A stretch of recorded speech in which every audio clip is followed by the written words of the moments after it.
আসসালামু আলাইকুম রহমতুল্লাহ।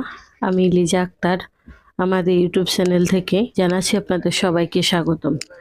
আজকের ভিডিওতে আমি আলোচনা করব সফেদ মুসলির উপকারিতা নিয়ে। প্রিয় দর্শক বিন্দু, সফেদ মুসলির উপকারিতা জানতে সম্পূর্ণ ভিডিওটি না টেনে মনোযোগ দিয়ে দেখুন।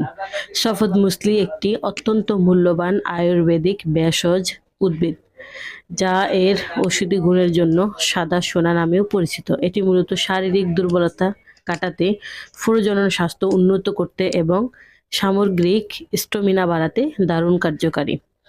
সফেদ মুসলির প্রধান উপকারিতাগুলো হলো যৌন স্বাস্থ্য ও প্রজনন ক্ষমতা বৃদ্ধিতে এটি প্রাকৃতিক আফ্রোডিসায়ক হিসেবে কাজ করে। পুরুষদের টেস্টোস্টেরনের মাত্রা বাড়াতে, বীর্যের ঘনগত মান ও শুক্রাণুর সংখ্যা বৃদ্ধিতে এটি অত্যন্ত সহায়ক।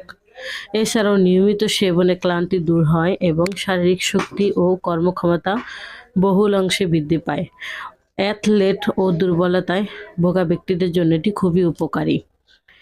এছাড়াও এর অ্যান্টিঅক্সিডেন্ট ও ইমিউনোডুলেটরি বৈশিষ্ট্য শরীরকে বিভিন্ন সংক্রমণ এবং রোগের বিরুদ্ধে লড়াই করতে সাহায্য করে। মানসিক চাপ ও উদ্বেগ কমায়। অ্যাডাফটোজেনিক গুণের কারণে এটি স্ট্রেস, উদ্বেগ ও বিষণ্ণতা কমাতে কার্যকরী ভূমিকা পালন করে। মহিলাদের স্বাস্থ্য সুরক্ষার জন্য এটি নারীদের হরমোনের ভারসাম্য বজায় রাখতে সাহায্য করে। প্রজনন ক্ষমতা বাড়াতে এবং সন্তান প্রসবের পর শারীরিক ধকল কাটিয়ে উঠতে সাহায্য করে। এছাড়াও জয়েন্টের ব্যথা ও ডায়াবেটিস নিয়ন্ত্রণের জন্য এর অ্যান্টি ইনফ্ল্যামেটরি গুণাগুণ আর্থ্রাইটিস বা জয়েন্টের ব্যথা কমাতে সাহায্য করে। এছাড়াও এটি রক্তের শর্করার মাত্রা নিয়ন্ত্রণে রাখতে সহায়ক। আমরা আয়ুর্বেদ চিকিৎসা দিয়ে থাকি। আয়ুর্বেদ ওষুধ বিভিন্ন গাছগাছলা লতাপাতা দ্বারা তৈরি করা হয়। এর কোনো পার্শ্ব প্রতিক্রিয়া নেই।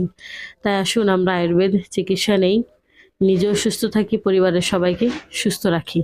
থ্যালাসেমিয়া বা রক্তশূন্যতা সহ যে কোনো রোগের সমস্যার সমাধানের জন্য এখনই স্ক্রিনে দেওয়া ফোন নাম্বারে যোগাযোগ করুন অথবা আমাদের চেম্বারে চলে আসুন। আমাদের চেম্বারের ঠিকানা হলো কাউন্দিয়া বাজার, দিয়াবাড়ি ঘাট, ঢাকা মিরপুর 1। প্রিয় দর্শকবিন্দু, এত সময় আমাদের সাথে থাকার জন্য আপনাদের সবাইকে অনেক অনেক ধন্যবাদ। আজ এ পর্যন্তই। সবাই ভালো থাকেন, সুস্থ থাকেন। দেখা হবে পরবর্তীতে নতুন কোনো ভিডিও নিয়ে। আসসালামু আলাইকুম রহমতুল্লাহ। আল্লাহ হাফেজ।